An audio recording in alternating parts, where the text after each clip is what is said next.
যেমন আমরা সাধারণত পড়ি 4টে যুগ আছে, সত্যযুগ, ত্রেতা যুগ, দাপর যুগ আর কলিযুগ। আর এক একটা যুগ নাকি লক্ষ লক্ষ বছরের। কিন্তু সায়েন্স অনুযায়ী রামায়ণ বা মহাভারতের ঘটনাগুলো মাত্র 7,000 বছর আগের। আবার হনুমান চালিসায় আমরা পড়ি যুগ সহস্র যোজন পর ভানু।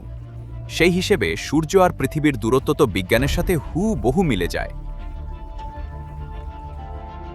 তাহলে স্যার সত্যিটা কি? হনুমানজি উড়ে গেলেন কিভাবে?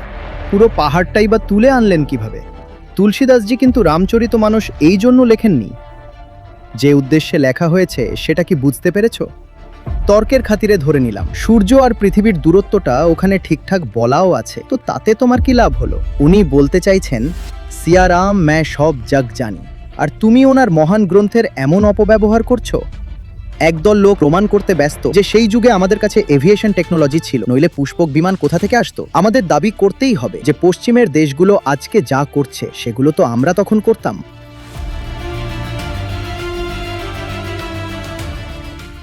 প্রণাম আচার্যজি। আমার প্রশ্নটা মূলত যুগ নিয়ে।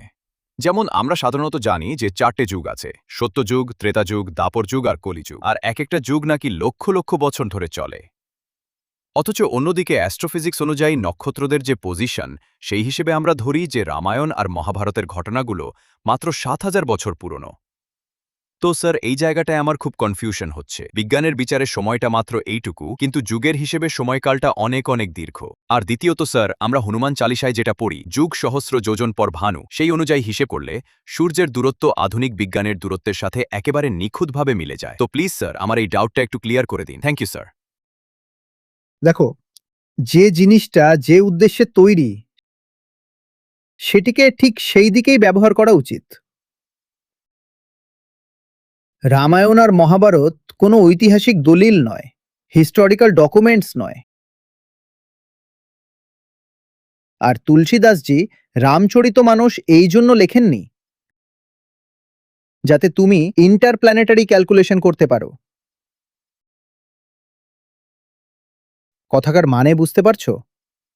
সমস্যাটা হলো রামচরিতমানস যে কারণে রচিত হয়েছিল সেটা তো আমরা সেখান থেকে পাচ্ছি না, তাই আমরা তার ভিতর থেকে ক্যাপেলারের সূত্র বের করছি। যে উদ্দেশ্যে ওটা লেখা হয়েছিল সেটা কি পেয়েছো? রামত্ব আসলে কি সেটা কি বুঝতে পেরেছো? সেটা তো বুঝিনি, কিন্তু ধর্মের মিথ্যে গরিমাও রাখতে হবে। তাই আমরা বলি, আরে এতে কিছু তো মাহাত্ম্য থাকবেই। কি মাহাত্ম্য? এতে নাকি সূর্য আর পৃথিবীর দূরত্ব একেবারে নিখুঁতভাবে বলা আছে। আমি বলছি তর্কের খাতিরে মানলাম। তাতে তোমার কি লাভ হলো? মানলাম দূরত্বটা বলে দেওয়া আছে, কিন্তু তোমার তাতে কি লাভ হলো? ওই দূরত্ব বলার জন্য তো বিজ্ঞানের আরো কত শো বসে রয়েছে। তোমার লাভ শুধু এইটুকু হলো যে মিথ্যে গর্ব করতে পারলে, দেখো আজ থেকে 700 বছর আগেও আমরা পৃথিবী আর সূর্যের দূরত্ব জানতাম। তো তো জানা ছিল তো।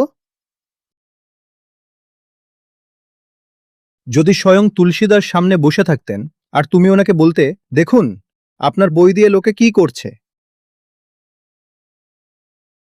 এরা বৃহস্পতির চাঁদের ঘোরার সময় মাপছে, উনি তো স্তম্ভিত হয়ে যেতেন। উনি বলতেন, আমি রামের চরিত্র মানুষের সামনে তুলে ধরতে চেয়েছিলাম, আমি দেখাতে চেয়েছিলাম এমন জীবনও মানুষ বাঁচতে পারে। আমি তো শেখাতে চেয়েছিলাম সিয়া রাম ম্যা সব জগ জানি। আর তোমরা আমার এই গ্রন্থের এমন অপব্যবহার করছো। এটা ঠিক এমন কাণ্ড, ফিজিক্সের রিজনিক হ্যালিডের বই খুলে তুমি বলছো উপনিষদের শ্লোক বের করব। ইরোডভের অঙ্ক বই সামনে রেখে আরতি করছো। শুনলেইতেই তো হাসি পায়, তাই না? ইরোডভের বই থেকে তো আর আরতি বেরোবে না। তাহলে রামচরিত মানুষের ভিতর তুমি কেন অ্যাস্ট্রোফিজিক্স আর কসমোলজি খুঁজতে যাচ্ছ?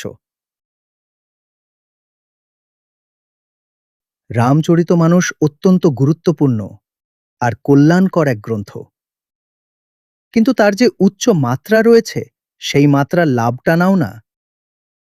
অত উঁচু একটা দিককে কেন ধুলোয় নামাচ্ছ ওর ভেতর থেকে এসব আজগুবি জিনিস বের করে?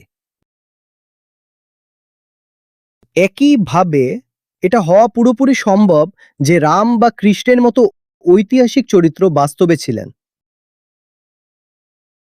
কিন্তু যখন আপনি বেদ ব্যাসের মহাভারত পড়েন কিংবা বাল্মীকি বা তুলসীদাসের রামায়ণ পড়েন, এই গ্রন্থগুলো এই কারণে লেখা হয়নি যে এখান থেকে আপনি ইতিহাসের জ্ঞান পেয়ে যাবেন। আপনাকে ইতিহাস শেখানোর জন্য লেখা হয়নি। এগুলো হিস্ট্রির কোনো টেক্সট বুক নয়। এগুলো আপনাকে সম্পূর্ণ অন্য কিছু শেখানোর জন্য রচিত হয়েছে। আর যেহেতু উচ্চতর বোধ শেখানোর জন্য লেখা, তাই এতে তথ্যের ওপর না বেশি জোর দেওয়া হয়েছে আর না দেওয়া উচিত ছিল। দেখা যাচ্ছে সমাজে দুটো দল তৈরি হয়ে গেছে। এক দল বলছে সেই যুগেও তো আমাদের এভিয়েশন টেকনোলজি ছিল, নইলে পুষ্পক কোথা থেকে আসতো। আরেক দল বোঝাতে ব্যস্ত, তখন টেলিকমিউনিকেশনও ছিল, নইলে অত দূর থেকে কথা হতো কি করে। আরেকজন বলছে সঞ্জয় যে দিব্য দৃষ্টি দিয়ে সব দেখছিলেন, জানেন ওটা কি? ওটা স্যাটেলাইট ভিশন।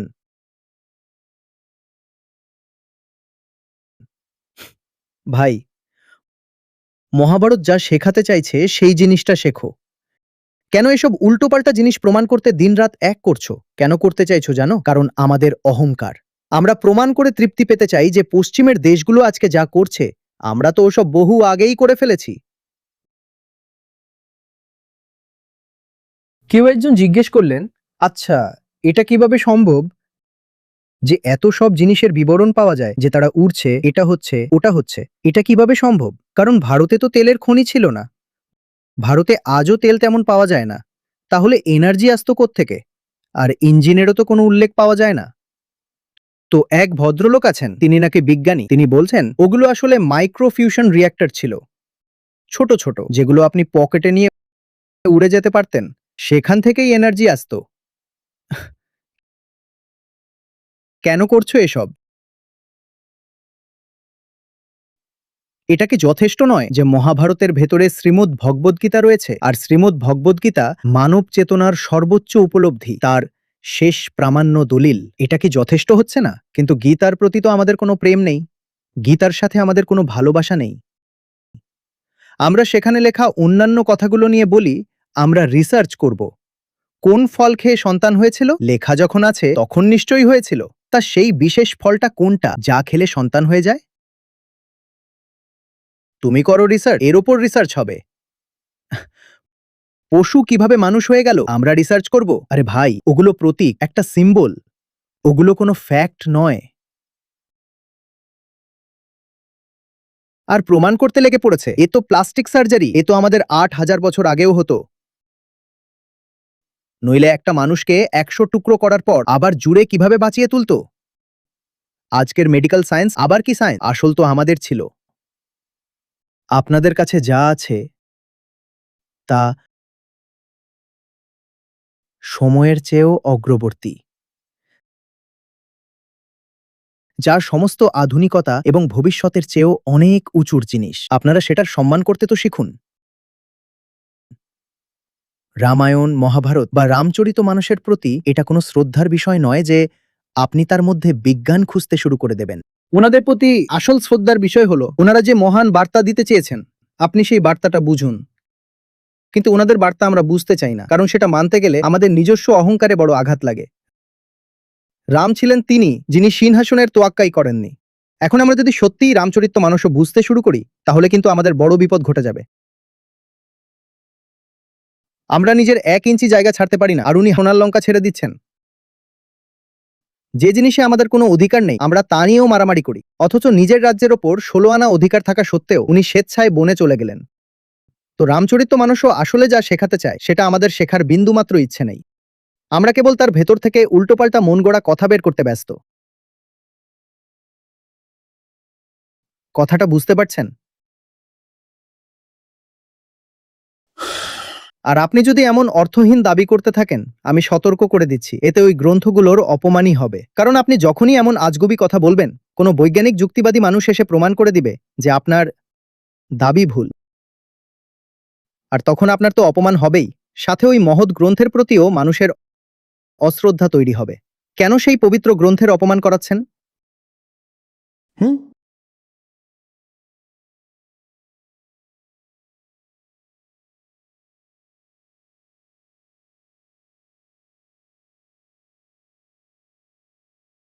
এই প্রশ্ন করা বন্ধ করুন যে হনুমান কিভাবে উড়লেন। প্রশ্ন এটা করুন, একজন মানুষের মধ্যে সত্যের প্রতি এতটা নিষ্ঠা কিভাবে হতে পারে যে নিজের জীবনকে উৎসর্গ করে দিতে পারে? এই প্রশ্নটা করার মতো প্রশ্ন, কিন্তু ওই প্রশ্ন তো আমরা করব না। কেন? কারণ আমরা নিজেরা সত্যের প্রতি নিষ্ঠাবান হতে চাই না। তাই আমাদের সব উৎসাহ গিয়ে পড়ে সস্তার অলৌকিক গল্পে। উড়ে গেলেন কিভাবে, তারপর আস্ত পাহাড়টাই বা তুলে আনলেন কি করে? আচ্ছা, এত শক্তি ছিল যে পুরো পাহাড়টাই নিয়ে এলেন। এইসব অসার তর্কে জড়িয়ে পড়বেন না। যা আসল প্রশ্ন সেটাকে বুঝুন। হুম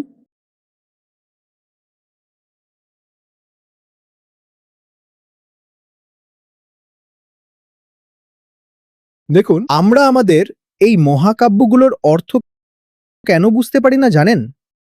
কারণ আমরা বেদান্ত পড়িনি। আমি সবসময় বলি, বেদান্ত হলো চাবিকাঠি। যদি আপনি বেদান্ত না পড়েন তবে রামায়ণ মহাভারত আপনি বুঝতেই পারবেন না। আপনার সত্যি মনে হবে যে শ্রীরামের সেনাবাহিনীতে ভালুক আর বানর ছিল আর তারা গিয়ে যুদ্ধ করছিল। আরে এই ভালুক আর বানর তো কোনো গভীর বিষয়ের প্রতীক। কিসের প্রতীক সেটা জানতে হলে বেদান্ত পড়ুন। কিন্তু আমাদের অবস্থাটা ঠিক যেমন আমাদের হাতে ডিকোডার নেই, অথচ সামনে একটা জটিল কোড রেখে দেওয়া হয়েছে আর আমরা খেয়াল খুশি মতো তার যা তা মন গড়া অর্থ বের করছি। বেদান্ত হলো সেই ডিকোডার, কিংবা বলতে পারেন বেদান্ত আসল কম্পাইলার। ওই কম্পাইলার দিয়েই পুরো কোড কাজ করে। কম্পাইলার ছাড়া কি কোডের কোনো মূল্য থাকে? তাই আপনি যদি বেদান্ত না পড়ে থাকেন তবে আপনি মহাভারতেরও ভুলভাল অর্থ বের করবেন। আর যত পৌরাণিক কাহিনী আছে সেগুলোরও সম্পূর্ণ অর্থহীন ব্যাখ্যা দাঁড় করাবেন। আমাদের গোটা সংস্কৃতি আর ঐতিহ্য তো রূপক গল্পে ঠাসা। আর সেই গল্পগুলোর আসল মর্ম বুঝতে হলে আগে বেদান্ত জানতে হবে। নইলে আমরা ভাবব গল্পগুলো একদম অক্ষরে অক্ষরে বাস্তব, একদম ফ্যাকচুয়াল। আধ্যাত্মিকতায় পার্থিব তথ্যকে কোনো অগ্রাধিকার দেওয়া হয় না। সেখানে প্রাধান্য দেওয়া হয় আপনার আত্মিক কল্যাণকে। আর আপনার চেতনার মঙ্গলের জন্য যদি কোনো কাল্পনিক রূপক বলার প্রয়োজন হয় তবে সেই উপমাই দেওয়া হয়। প্রশ্ন এটা নয় যে আমি আপনাকে শেখাবো দুনিয়ায় কটা সমুদ্র আছে, বা কটা মহাদেশ আছে, কিংবা পৃথিবী থেকে চাঁদের দূরত্ব কত, বা এরকম আরো কত বৈজ্ঞানিক তথ্য। প্রশ্ন কিন্তু মোটেই এটা নয়। সেখানে মূল প্রশ্নটা সম্পূর্ণ আলাদা। প্রশ্ন হলো, আমরা মনের যে গভীর অন্ধকারের মধ্যে আটকে রয়েছি সেখান থেকে আমাদের বাইরে বের করে আনা যায় কিভাবে। এই দুটো বিষয়ের ফিল্ড সম্পূর্ণ আলাদা। কথাটা বুঝতে পারছো? কোনো আধ্যাত্মিক গ্রন্থ এই উদ্দেশ্যে লেখা হয় না যাতে আপনি বৈজ্ঞানিক জ্ঞান পেয়ে যান। ওটা লেখা হয় যাতে আপনার অজ্ঞানতা দূর হয়। কিন্তু সেই গ্রন্থ তার আসল কাজ করতেই পারবে না যদি না আপনার হাতে বেদান্তের চাবিকাঠি থাকে। আর ভারতেই ঠিক এই ভুলটা হয়ে গেছে। এই কারণেই এইসব মহৎ গ্রন্থগুলো দিয়ে সমাজে শুধুই অন্ধবিশ্বাস ছড়িয়েছে। দেদার অন্ধবিশ্বাস আর উদ্ভট সব কুসংস্কার ছড়িয়ে পড়েছে।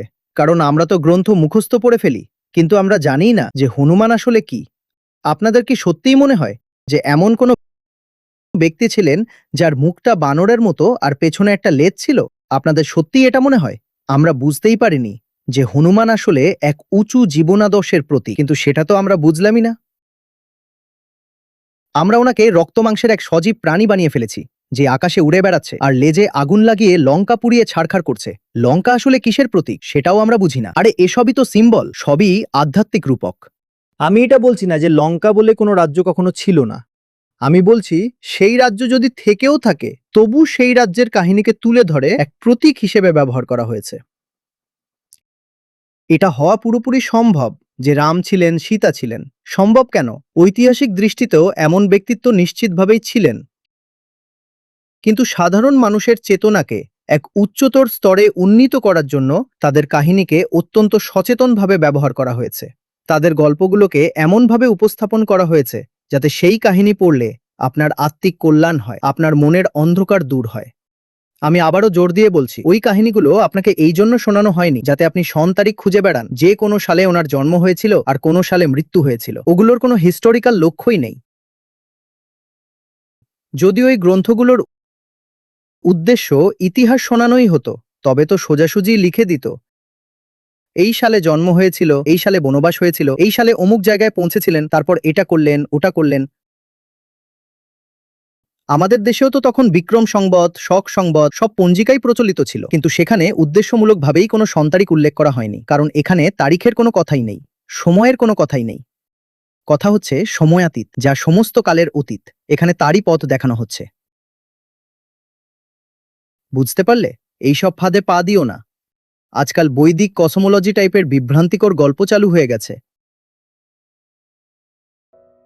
আপনাদের জেনে আনন্দ হবে, আমাদের নিজস্ব অ্যাপে, যেখানে গীতা ও সমস্ত প্রোগ্রামগুলো চলে, সেখানে বুদ্ধ আছেন, গীতা আছেন, উপনিষদ আছেন, অষ্টাবক্র আছেন। এরা আমার জীবন বদলে দিয়েছেন। এদের সান্নিধ্য পেলে আপনার জীবনও বদলে যাবে। সত্যি বলতে, লাখ লাখ না হলেও হাজার হাজার মানুষের জীবন তো সত্যিই আমূল বদলে গেছে। 2 লক্ষেরও বেশি গীতা অংশগ্রহণকারীদের সাথে যুক্ত হন আচার্য প্রশান্ত অ্যাপে। প্রথম মাস সম্পূর্ণ ফ্রি। গীতা মিশনের সম্পূর্ণ অ্যাক্সেস সহ অ্যাপে পাবেন নিয়মিত লাইভ সেশন, প্রতিদিন আচার্য প্রশান্তের বিশেষ প্রশ্নোত্তর, গীতা কমিউনিটি, গীতা পরীক্ষা, অডিও বুকস এবং আরও অনেক কিছু। গুগল প্লে স্টোর বা অ্যাপল অ্যাপ স্টোরে গিয়ে আচার্য প্রশান্ত সার্চ করুন এবং আজই ডাউনলোড করুন।